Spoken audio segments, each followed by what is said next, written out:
Welcome back to Two Rail Fans. Got a real quick video for you guys today. How to fill in these gaps in between pieces of track.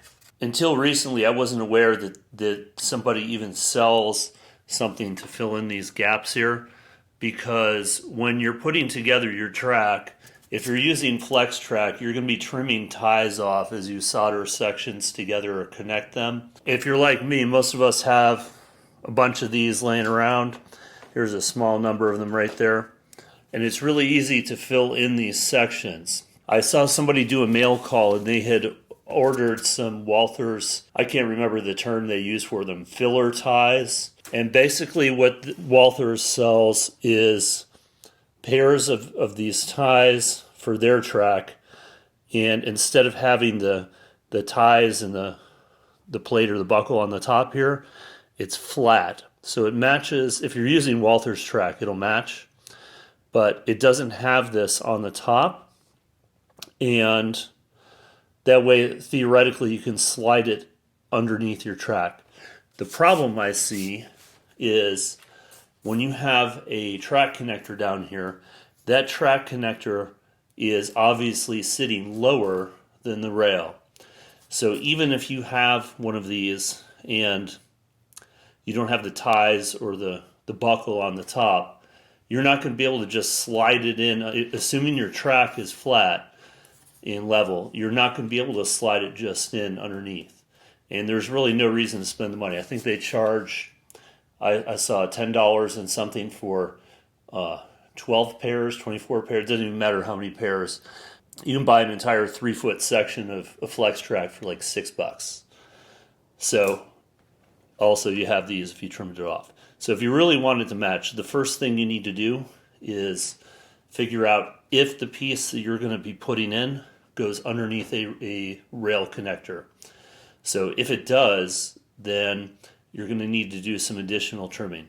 So the first thing we need to do here is remove this stuff at the top, and we're actually going to cut a little divot into that. I'm going to find, looks like I just need see what I need to fill in here. Yeah, it looks like I do need a double there, but I'll have to probably trim out some for this section right here. So just going to take an X-Acto knife. It's not exactly a kid job. I think we may have actually talked about this in another video,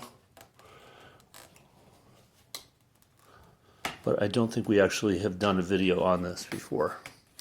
So the first thing I'm doing is just cutting this off, and this will basically give me something equivalent to what Walthers sells. You can see the little divot there. Let me see if I can get this to fit in here. So we spent a lot of time getting our track nice and level. The last thing you want to do is have it uneven just because of something you put in for appearance. Alright, so I think I still have a little bit more to cut out of this one piece here. Alright, we're going to see if I got that cut down enough. You can kind of see it's hard to see, but there's divots cut out there. So I'm going to go ahead and push this over. And, sorry for the shaky camera, trying to work around the camera here. So you can see that fits fairly well around the track ties. So you get the spacing how you want it.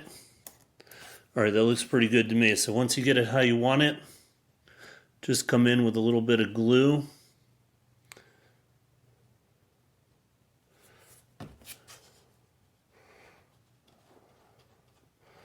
I'm going to be ballasting over this, so I'm not really too worried about what it looks like right now. The glue, that is. Make sure you're still lined up.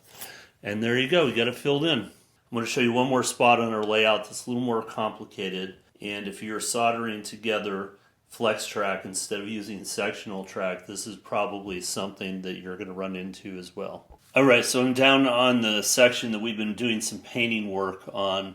And you can see I have a huge gap in here, and that's because when I was working on this part of the layout, I basically soldered two pieces of 36-inch flex track together, and obviously coming around a curve, you see here one joint is over here and one joint is over here. Some of the better looking solder joints I did on here. I must have been doing pretty well that day. So you'll see, whereas on the other one I was cutting divots into both pieces. When you're placing the pieces in this joint, for example, right here, you're going to cut a divot out of this piece, but not out of this side. It's not important that it's super tight to the rails, but if you want it to be as secure as possible, it's, you don't want to cut more than you have to. So the other thing that you might want to consider, I have this space right here. That's a pretty long stretch to have just two rails with no ties kind of holding shape.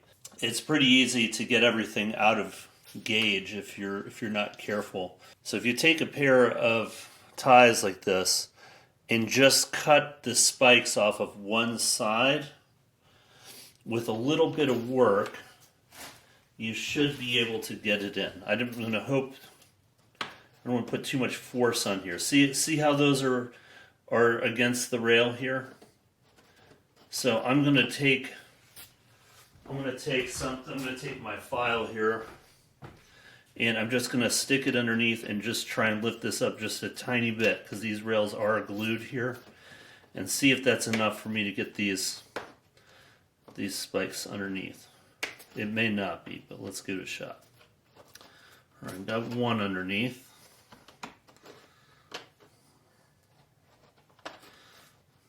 All right, there we go. So then we need to get it under on the other side here.